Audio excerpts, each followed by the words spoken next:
Welcome to Whole Lot of Wolves, Season 2, Episode 34. We're your hosts. I'm Joshua Buckley. And I'm Paul LePage. And we've got producer Alex Patakis in New York producing. How's it going, Alex? Pretty well. How are you guys? Good. It's just the three of us tonight. And you know what? Since we didn't, unfortunately, have a match this week, it was kind of a boring weekend. I don't know about you guys. So nothing to review. So we're going to jump straight into the match preview. And that is Sunday away against Burnley, or as I like to call them, boringly. That's going to be a 9 a.m. Central kick, 10 a.m. Eastern kickoff. So with the results that happened this last week, we are just being tempted with that 7th place spot, aren't we, Paul? It is. It's still in play. It's how these fixtures keep on having the stars align in the results going in our favour. It's somewhat surreal that we're properly into the running now and looking at every fixture and now looking who our potential opponents are playing.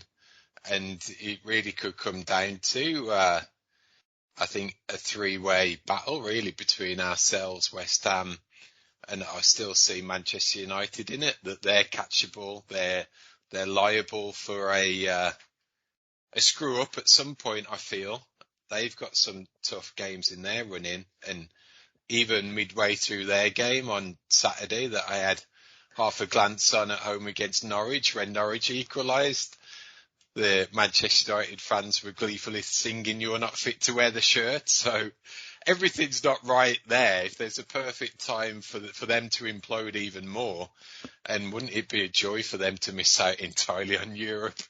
Take your Super League and screw it, guys. So there's still some games to play, but I really think this is coming to be the crunch part of the season, most definitely, and a crunch fixture on Sunday. We're playing exactly the same time as West Ham are away against Chelsea. So I really think there could be a big shift in momentum if we actually turn up and play this week. And I know we've still got some tough games on schedule. We have Chelsea, we have Liverpool, Man City at some point. So you're bringing up Manchester United, right? Well, on Tuesday, they're playing Liverpool. Then Saturday, they have Arsenal. Then they have Chelsea the next game. That's boom, boom, boom. So, yeah, they do have some interesting fixtures coming up. And, you know, Paul, I don't know if you were paying attention to me on Twitter Friday, but based on my interaction with a lot of Manchester United fans on Friday, I would love to see them crash and burn, because the fact that there's so many in that fan base right now defending Mason Greenwood, who's back training with the squad, just absolutely blows my mind and is so sickening. So I would love to see them implode.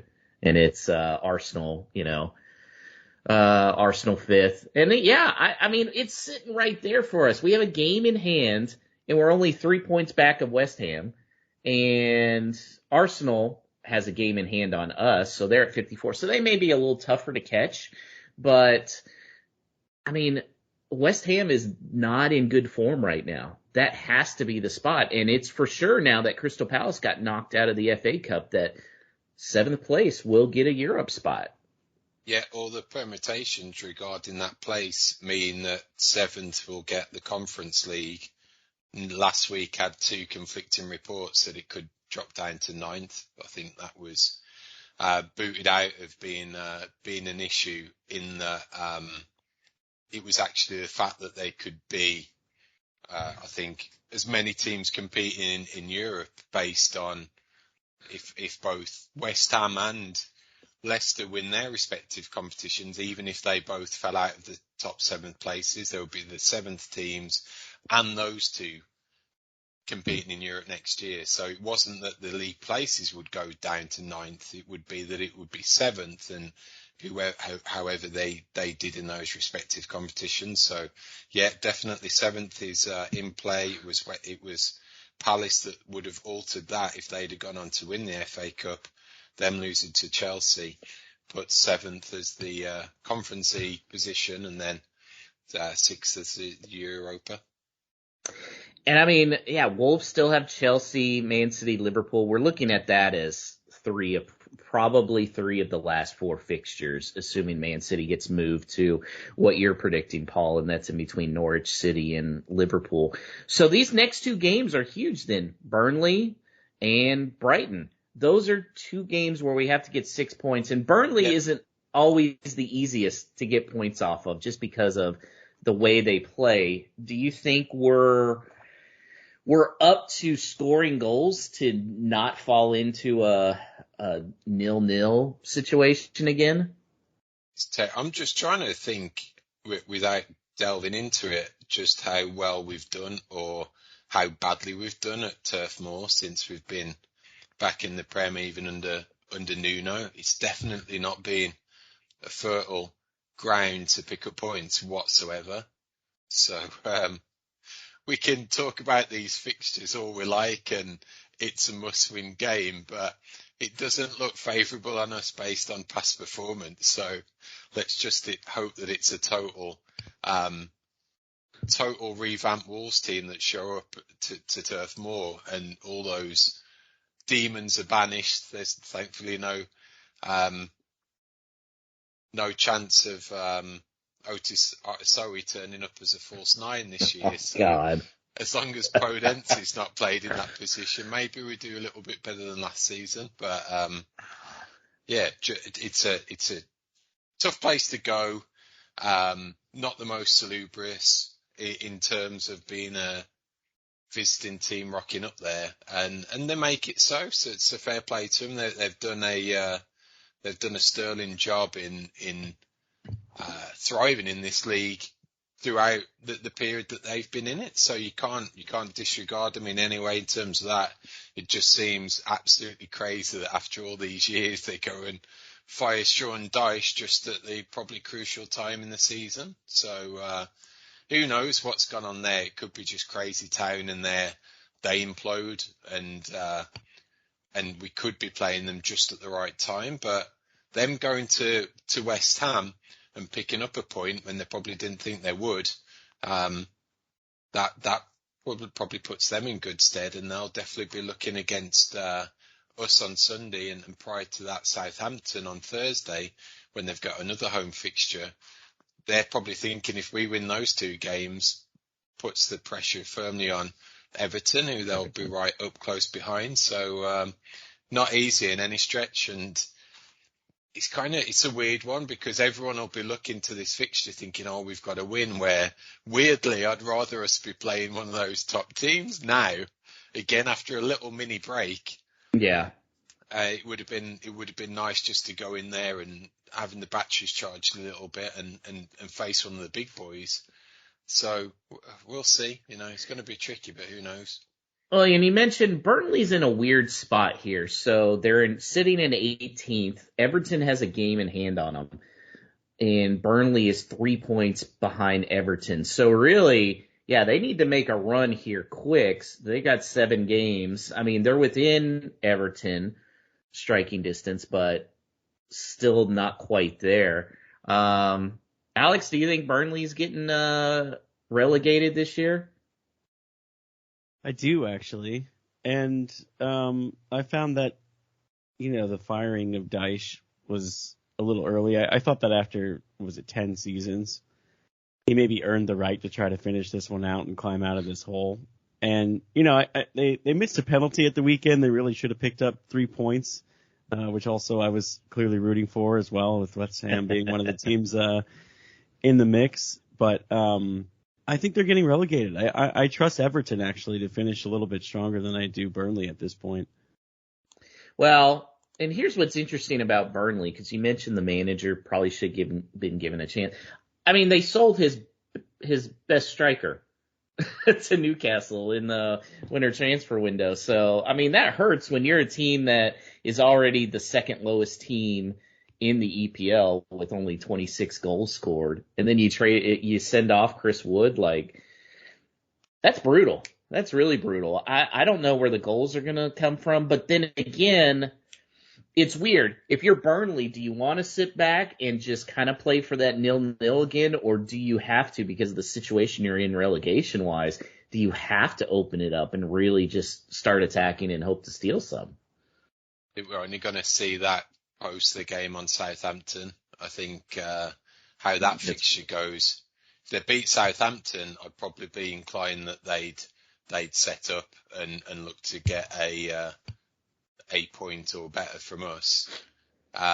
Probably draw or lose to Southampton.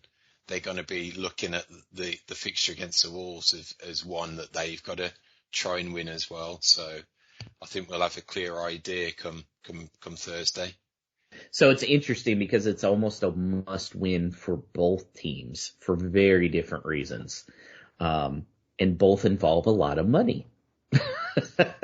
Maybe not as much money for us as it would be for Burnley. I mean, if they draw up a very conservative game plan again, this could be a tens of millions of dollars mistake. I mean, that's rough. So, yeah, what else do we know about Burnley right now? I think it's going to be based on Sunday and having half a glance on that and watching the highlights. Pretty much a standard 4-4-2 setup. So there's areas from that we may have to be wary of. But interesting, obviously, with the managerial merry-go-round there, that it's the under-23 coach, I think, with support from Ben Mee, who's the centre-back, that's kind of the managerial duo, which it's not like they fired Dyche with someone ready and lined up like Big Sam in the wings or someone like that to come in. So yeah, it does seem a weird one how that's come about. So they've got some talent, I think, obviously, and I think it's just the way they're gonna set up and approach the game is going to be quite telling come Sunday morning. I think what's going to be interesting is the lineup we come out in. I think Neves is probably for sure going to be out. But Alex, what are you thinking formation-wise? And what kind of changes are we anticipating? Everybody else, I would imagine, should be back except for Hoover. Yeah, my hope for this game is twofold. Is one, to go back to something that you said, Josh. I hope that Burnley does have to go for it, because the last thing I want to see is Wolves try to, craft another perfect goal against a team that's just sitting there with a low block, and I just don't think they have the creativity currently to do that. So, having a bit more open of a game would be good. And with that being said, I think I would want to see the 3-4-3. I saw that Den Donker actually at the time of recording is currently in New York. I was looking for him today. I couldn't find him. So I don't know what that means in terms of his prospects of playing, unless that's like a later Graham thing. But he was here at some point. I hope that doesn't mean that he's not going to be playing. But I thought that was kind of interesting. I think if he's in, I would go back with him and Moutinho and play the 3-4-3 and up top. Not entirely sure if Raul's back in the team.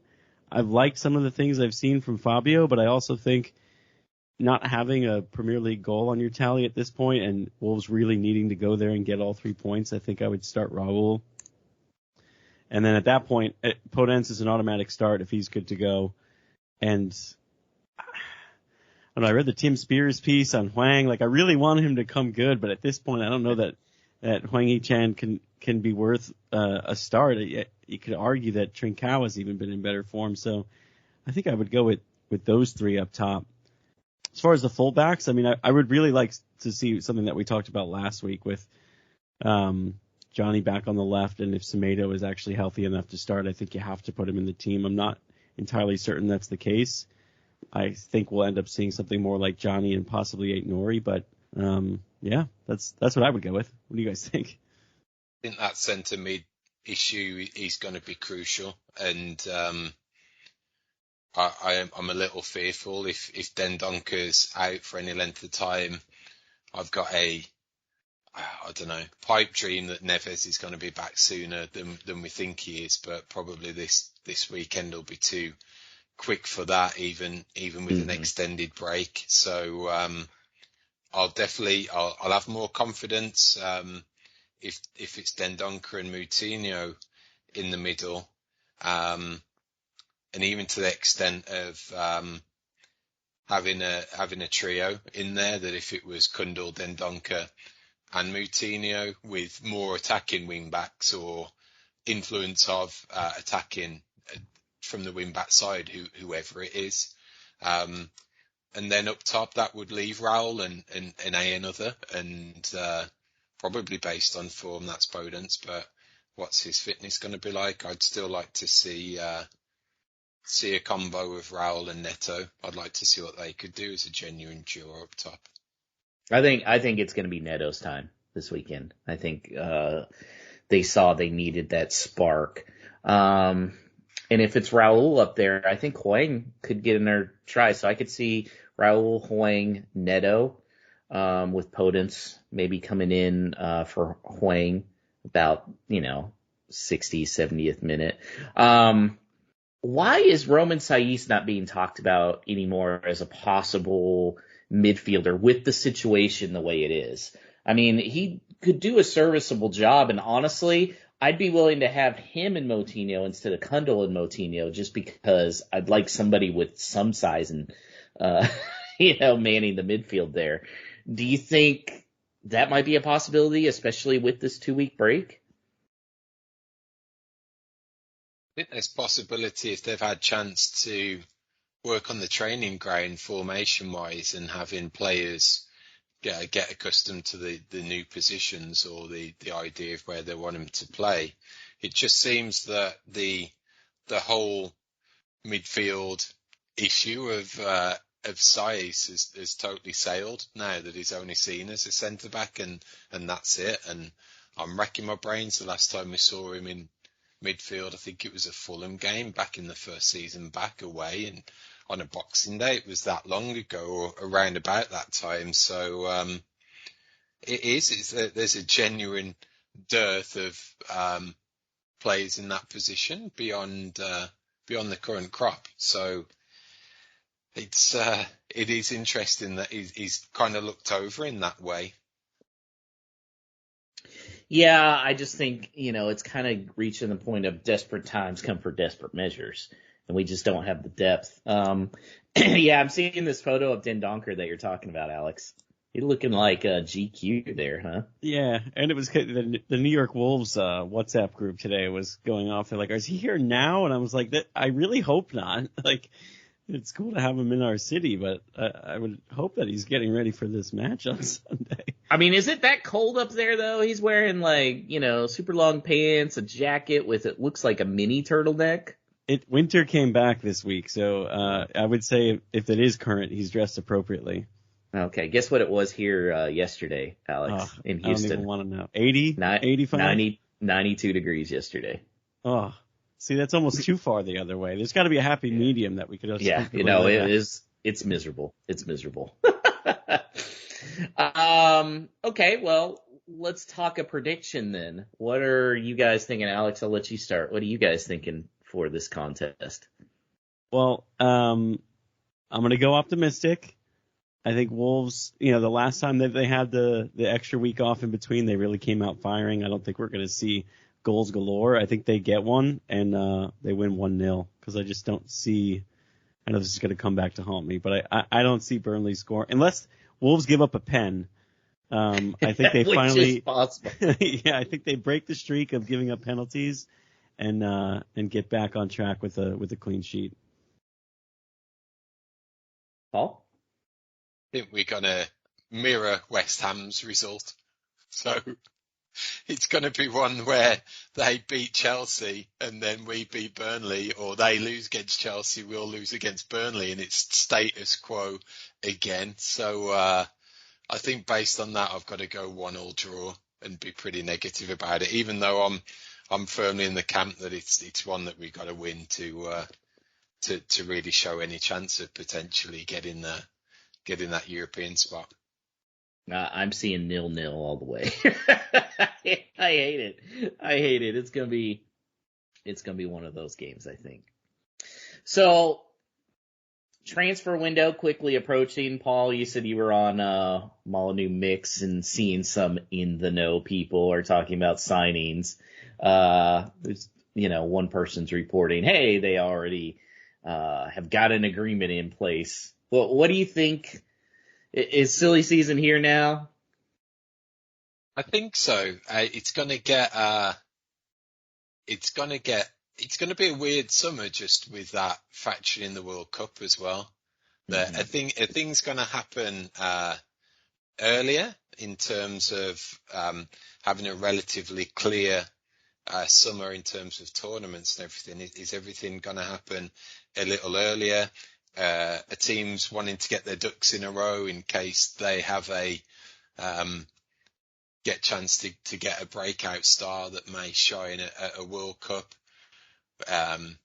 Whereas if they pass on them and they go to Qatar and take it by storm, suddenly they've missed the boat on that one. So I don't know. I just think there's so many for us in particular. There's so many moving pieces, and there's so many dominoes that can start to fall in a bunch of different directions, that depending on what happens. So I think that biggest domino for us is Neves and European football. And I'm probably of the camp myself that even if we had Conference League, European football, he'd probably stay. I think anything less than that, he's gone, and that's where the dominoes start to fall. Obviously there's moving pieces around Traore. I don't see him playing it again, and it's whether the dialogue with Barcelona is going to go whatever way they really decide that's going to go. Is that a done deal? And we don't know about it, or is he going to come back and something else happens? So I think that's got to be all sorted out, and then I think that factors into obviously Trincao again and where he ends up, and then we've got our friend Bramall Lane as well, who scored again tonight to come back. So who needs Trincao when you've got Morgan Gibbs-White? So there you go. I still think Gibbs-White is going to get sold. I do. I think Sheffield's going to pony up because they're going to need him if they want to get back to the Premier League, I think. Well, and I think they'll overpay. It's either if they go up through the playoffs, I think they go all out to sign him. I agree. And that will kind of mean that he's at a premium. But equally, I think the teams that will go up alongside that playoff winner, they're going to be looking at those other championship players and think, well, who's done well this year that may be in that gap between, are they good enough for the Prem, better than the championship, those in between type players, to get them for a 20-25 million pound fee, rather than thinking, well, we've got to pay 35 for someone who's Premier League proven.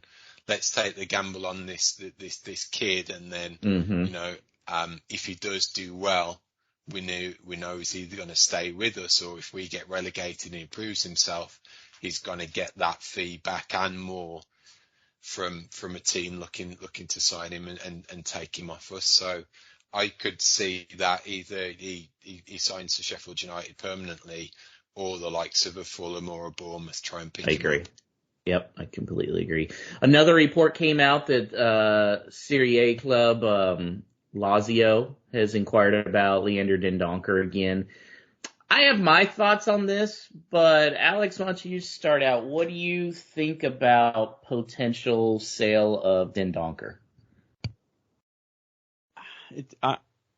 I would be for it, and again, all of this is with the condition that another midfielder would be coming, to Wolves. I don't think you can really explore selling him unless you have an agreement in place for somebody, because the last thing I would want to see is a deal fall through. Dendoncker's already sold, and all of a sudden you only have three midfielders. I mean, you're in there.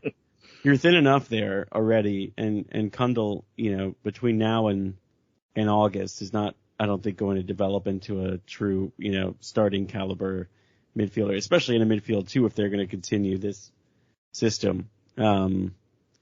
So I'm a little cautious. I think people think that Dendoncker is kind of expendable. I think he's a great, kind of like a utility guy, like you would see in baseball. Could play a couple of different positions, do a lot of good things for you, nothing great. And a team as thin as Wolves at that position, that you really need him.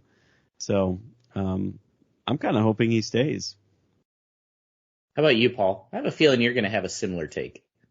Yeah, I'm based on that that versatility. I think we've seen that we might have potentially the cover when he's a centre back consideration. I think that's probably past now that you've got the likes of Toti Gomez coming through, and the potential the potential for players in the squad to come through who are dedicated out and out centre backs. I think he's been on record to say that he prefers midfield anyway. But yeah, based on that, it's squad depth, and he's firmly a part of that midfield room to pick from.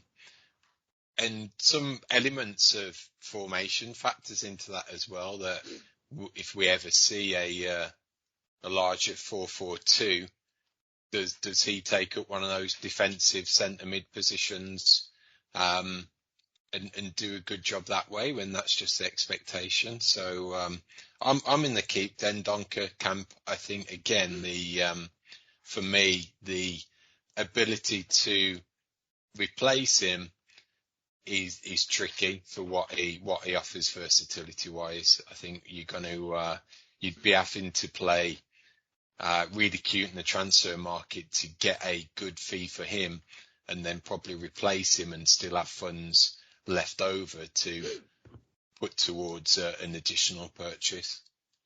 Yeah, and I'm with there too. I want to keep him, and the reason being, you need squad players. Like, not necessarily starting guys. This isn't FIFA. I think last year me would have been like, yeah, sell them, use all this funds, blah, blah, blah. I think you can get the funds other ways, but it's kind of like Hwang. I know there's people out there that are frustrated. Oh, I can't believe we spent this much money. But really, the amount of money they spent, that's about what you should be spending for a backup type player right now. Yeah. I mean, unless they're like super, super young and you're getting them way early, which we already have enough of those projects on our hands. Really, that's going to be about the going rate is 10 million pounds or so. And okay, Dendoncker may get a little bit more of that, but we're already seeing we're struggling right now in the midfield with him. I'd love to have him on depth as long as that's a role he's comfortable in. I don't think the extra, after you get his replacement, maybe you've made 5 million pounds off the deal. That's it. I don't think it's necessarily worth it because, like you said, Alex, you're taking the chance that something goes wrong there and a deal falls through and then you're left with your pants down, which I kind of feel happened in the summer transfer window as well. One thing I was seeing a lot of this week, people talking about Luke Kundle potentially going out on loan next year, assuming Wolves are able to beef up the midfield. Paul, how do you feel about that? I think it's a no-brainer that he goes, and I think it'd be with a blessing that he's been in and around the matchday squad all of this season. So then I'd probably guess they know he could be trusted in that he's in and around it. He knows the expectations of, so he's not going to go somewhere and think that he's kind of at his level. He's going to be going to somewhere to try and take it up a notch. And I would expect that they want a similar output in terms of the ability he has to impact a team like Gibbs White's done at Sheffield United, that's the standard of team that he goes to, and then from that point onwards is looked at as being one of the first names on the team sheet and being one of the best players week in, week out. I think if he's doing that at 19 for a full season in the Championship, his development's going to be phenomenal. You agree with that, Alex?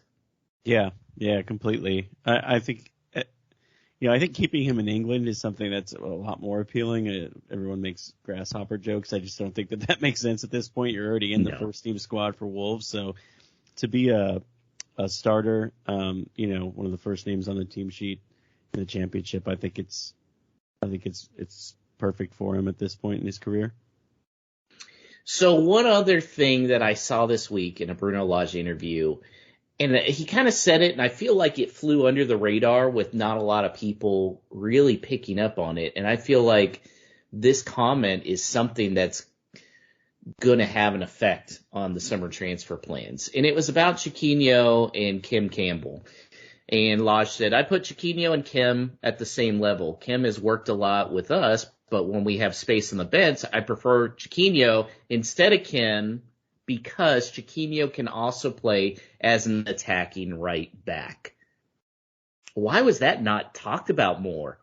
That's Lage saying that he kind of feels like he can be a good right wing back, which to me says, we already considered Hoover expendable. But again, now if you're talking Johnny on the right side, and Semedo, if he's really viewing Chiquinho as a right back option, do you think this opens up the possibility of Semedo getting sold off? It's certainly it's an interesting one in that where's the body of work or the skill set that someone's identified to see that he could potentially fill in at that role, because from what everyone's known up till this point, he's been an out-and-out winger or a wide forward, and that's been it. So very interesting that they've got that profile of player identified that he could come in and possibly fill. But I definitely think it'd be some type of project where they've got to work on the defensive side of his game. There's certain elements, right? It's a big lad, and he can leap for a headed ball, so he's got that in his locker. So there's those elements. It's interesting. I think it could be a very astute signing that he's got a number of different elements to his game that could add to that all important versatility. There was an under-23 game tonight that he played, and he got minutes in. Hoover's back. He played in it and got, I think, 60 minutes. So,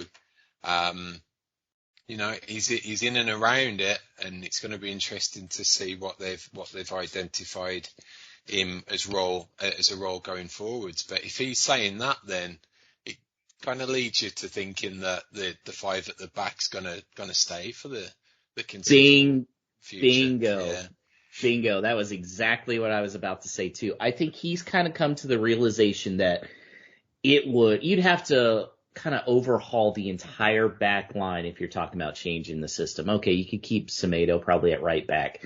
We don't know, is Aitnery, could he handle left back, or is he more of a left wing back? And again, you run into Cody's so important on the team, but can he handle those back four duties? I tend to think he can still, as long as he's in there with a good partnership. But I think Lage is looking at the team and kind of realizing, I don't have the ability to get 8 new players next year. That's just, it's not going to happen. And he's shown that the squad can have defensive success here. And that was really telling to me when you're talking about a young guy who is already going to be for the future. If you're saying an attacking right back, that's not just a right back, it's an attacking right back. Do you also think, Alex, that the 5-man back line's probably what they're going to prefer, at least at the beginning of next year too? Yeah, I think so. And I think it's for exactly what you said. I don't think that Fosun's in a position to do a complete overhaul. And I think that's exactly what would be needed if they were really truly going to move towards that. So, and I'm fine with it as long as you get a little bit more of an output from your wing backs. We saw Chiquinho put in a couple of good crosses, in his limited appearances, so I can kind of understand that. And I was just thinking about it while you guys were talking. As soon as Traore was on his way to Barcelona, like Chiquinho was, just a direct replacement for him. He's a bigger version of him, and Traore was playing a lot at wingback. We were arguing about whether or not that was smart or not, but I think it's telling that Lage saw that role in the team specifically it's got to be somebody who could do a little bit of both. And in an ideal world, if you're playing on Thursdays in the Conference League or more preferably Europa, you need guys like that because fitness is going to become an issue. And you're going to need guys who could do a couple different things.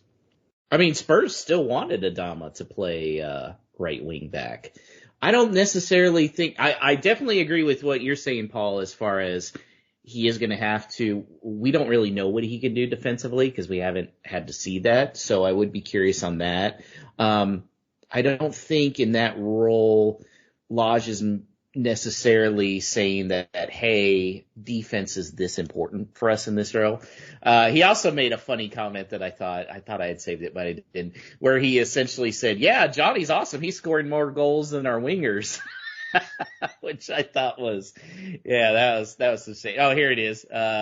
We can see Johnny playing on the right with more goals than some of the wingers we have. He's a solid professional, a solid player who we know he can count on. His actions and decisions are very good. I'm happy now to see Johnny with solid performances. I'm telling you, little stuff like this, I think even though Semedo really started to fit in and everything, that injury opened the door for Johnny, for sure. And now if he's really seriously considering Chiquinho, I don't know. If he's been told, you have to pick somebody that's going to be sold in order to buy, don't you think a coach like Bruno would probably prefer a Semedo to go, right? If he can trust Johnny. Yeah.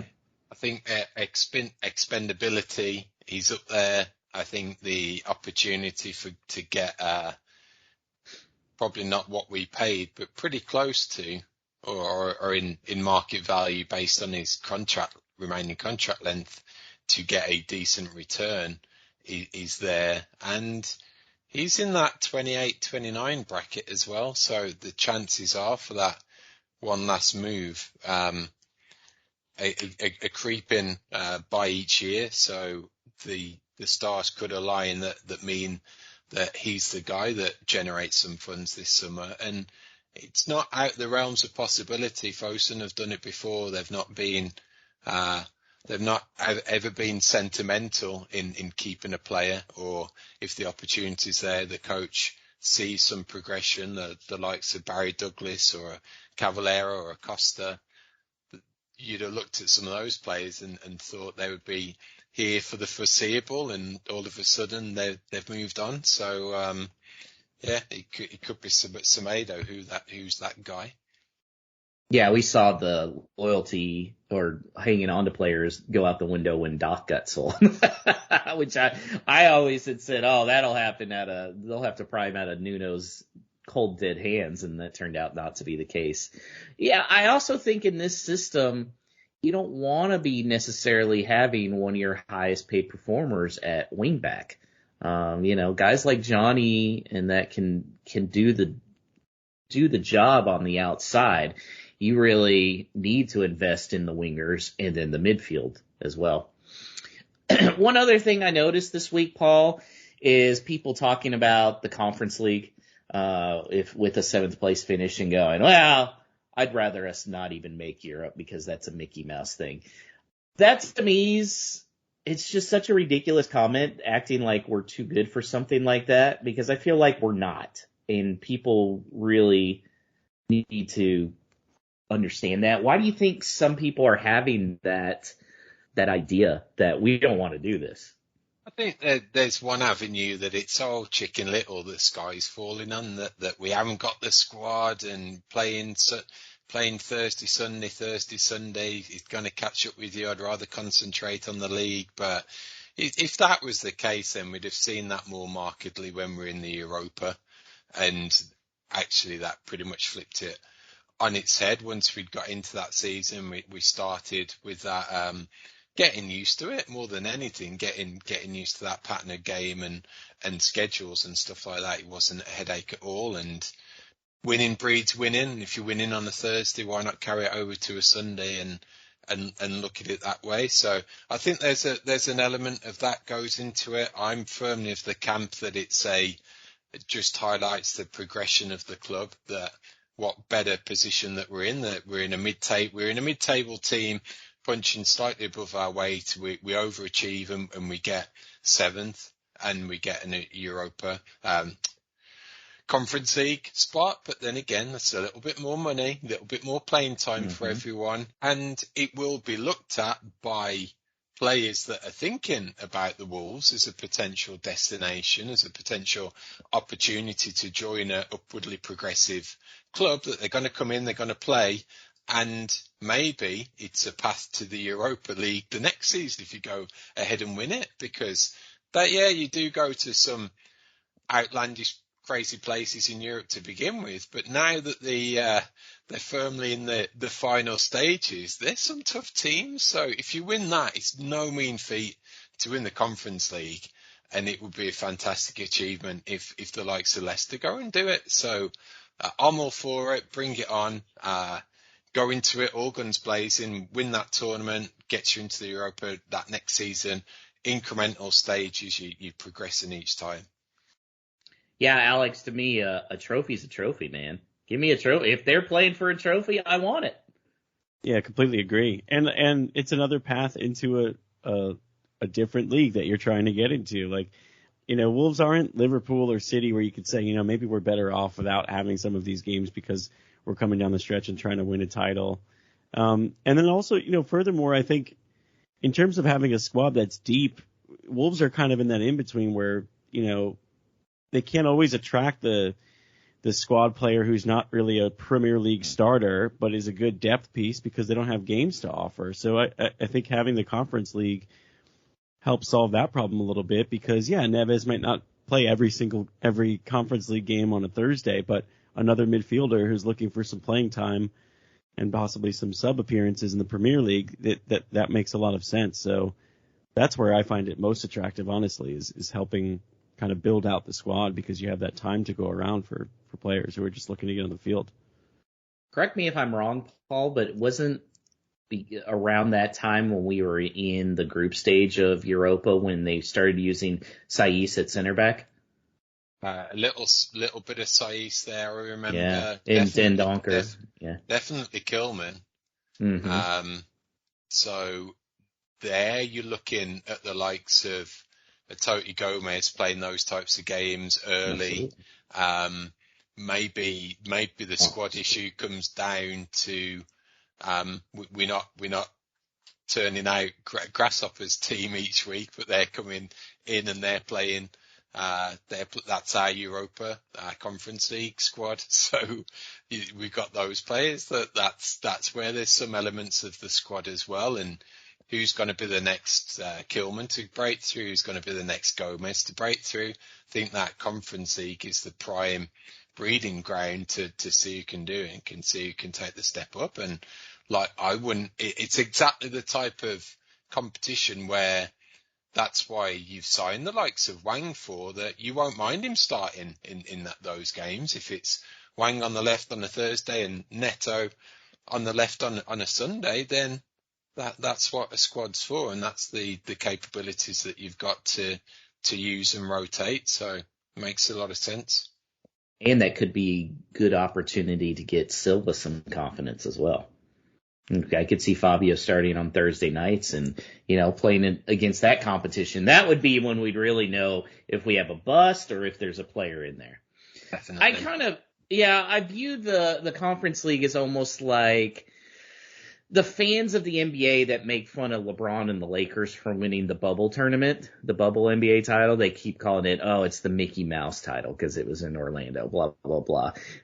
But honestly, they're just kind of jealous. So I'm almost wondering if some of these Wolves fans that don't want the Conference League are worried that Aston Villa fans or some of these other fans will be like, oh, that doesn't count. You won a Mickey Mouse trophy. And it's almost like, well, this is nothing to be embarrassed about. Like, this is a good thing. You guys wish you were in that. You guys wish you were winning a trophy. So I'm all for it. I hope we can finish 7th and get in there. And I hope everybody just views it for what it is. Exciting time. More Wolves football and a little bit more money to spend on the squad.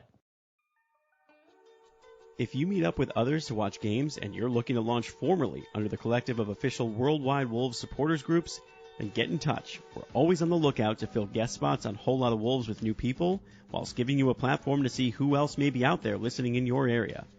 To do so, email hello@wholelotofwolves.com and we'll get you on the schedule. That's hello@wholelotofwolves.com. Now back to the show. So, Paul, what is the update for the Chicago meetup? Anytime now, Josh. As a reminder for listeners that may not have heard it, last episode, the club will have their inaugural USA official meetup, which will be for the weekend of the Norwich game. So that's May 15th. So from the club, the final details are imminent, and they're just securing some RSVPs to help with that final stages of planning. So we've already had a couple through via email that we've passed on. So even if you think there's a chance of possibility travelling and attending, or if you're in around the Midwest area and you want to go along, then you can let us know, or you can let your nearest official supporters group know, and they will pass it on to the club. And as soon as everything's announced, you'll get an idea of itinerary and location and all that good stuff. But I think it's planning to be a good weekend. Paul, have you heard from any of the other supporters groups, just as far as maybe a rough idea on if a lot of people are going to that? From some of the more ones with decent numbers, I believe so. So I think there's going to be a pretty decent turnout. Okay, now what about the no stupid questions this week? That part of the show dedicated to you, dear listener. You're either a legacy fan or jumping on the Wolves bandwagon, and as we go in towards Europa Conference League glory. So get in touch, ask us any question you wish, serious or not. You can do it in a complete judgment-free zone. Ask over the socials or by email, which is hello@wholelotofwolves.com. So this week, Brian Donnelly was in touch on Twitter, and he asks that if you could hop into a time machine 20 years, it would be 2041. What's been Wolves' max, average, and minimum finish during this time? I'm going to let Alex go first. I will say, I'm trying not to be too optimistic with this, right? Like, we see the path, we're seeing the club grow. I want to say top 4, but then I'm trying to think of like what's going to happen in the futures of all the other clubs. I think they'll catch lightning in a bottle one season, and they'll finish 4th, and that will be the max, and that will feel like a crazy trophy in itself. Minimum, they're not getting relegated. I don't think. But maybe, again, I'm too young of a fan to really know that pain. I have a feeling our answers are going to be really different than Paul's. I'll say Paul's going to have them in Z2.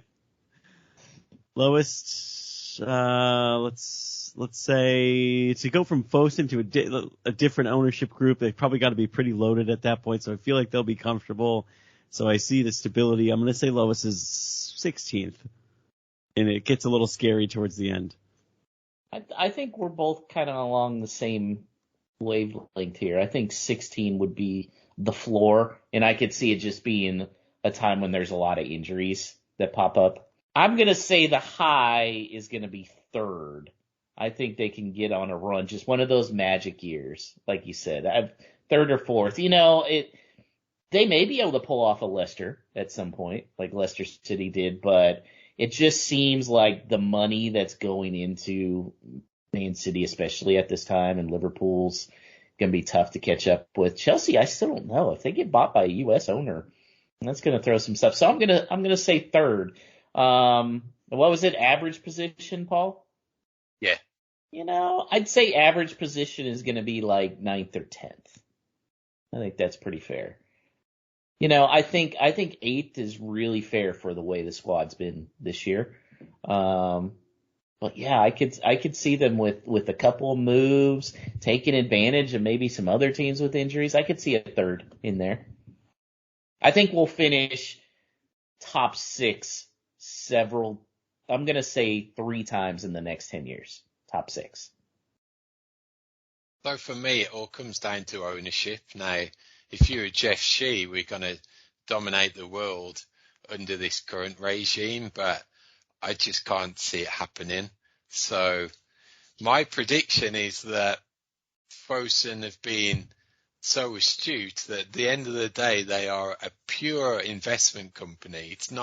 This is not one man's plaything. There's a company behind it. It's been a strategic purchase to buy and make money by selling this entity, which if they did that today, they certainly would do. So I could see them getting to the point where they've crafted Wolverhampton Wanderers into a very tangible purchase opportunity that then kicks us on to the next level. So that would be my hope, and then that would be in the stratosphere of genuine top four contention each time, because frankly it would have to be that if you're going to take that jump from where we are now to the next level, then something markedly has got to shift in order to put you in that trajectory. That's the case of probably what a Newcastle have found themselves suddenly in, that it's that type of purchase. So that would be my really fanciful one. But we're just looking down that I'll go from top to bottom in the Premier League table. That 20 years is a heck of a long time. It really so is. I'm probably thinking 20 years out of all these clubs, they've all seen a relegation. Norwich, yeah. Watford, yeah. Burnley, yeah. 17th, Everton. They're probably the longest serving Premier League team never to be relegated. So they stay. Leeds have been down to League One as well. Villa have, Newcastle have, Palace, Southampton, Brentford, it's their first time back. Brighton, Leicester have been League One in 20 years and won the Prem in that period of time as well. So that's crazy. Ourselves, we've been to League One. West Ham, they've been relegated in the past 20 years. And it's only Arsenal, Man United, Tottenham, Spurs, Chelsea, Liverpool. Even Man City would be flirting with it around about that time. I think we're probably over the 20 years, but they were a League One team in my distant memory as well. So that's all not long ago. So Brian, 20 years is a heck of a long time. I think here's an interesting question. Is Fosun still the owner of the club in 20 years? I say no. Yeah, I'd say no. So how many owners do you think in 20 years Wolves would have had, counting Fosun? I'm going one. I think Fosun sell to a big player, and this is my fantasy that's that's how we turn into being world dominators. What about esports? What are we thinking our average finishes? How many Grammys for Wolves? How many Grammys? Wolves music produced. And that brings this week's show to an end. In fact, so thanks again to Alex producing and Ron Firth in Canada, who helps us with our social media content. We're going to be back at the start of next week to preview Brighton, which is our next home game after Burnley. So in the meantime, up the mighty Wolves.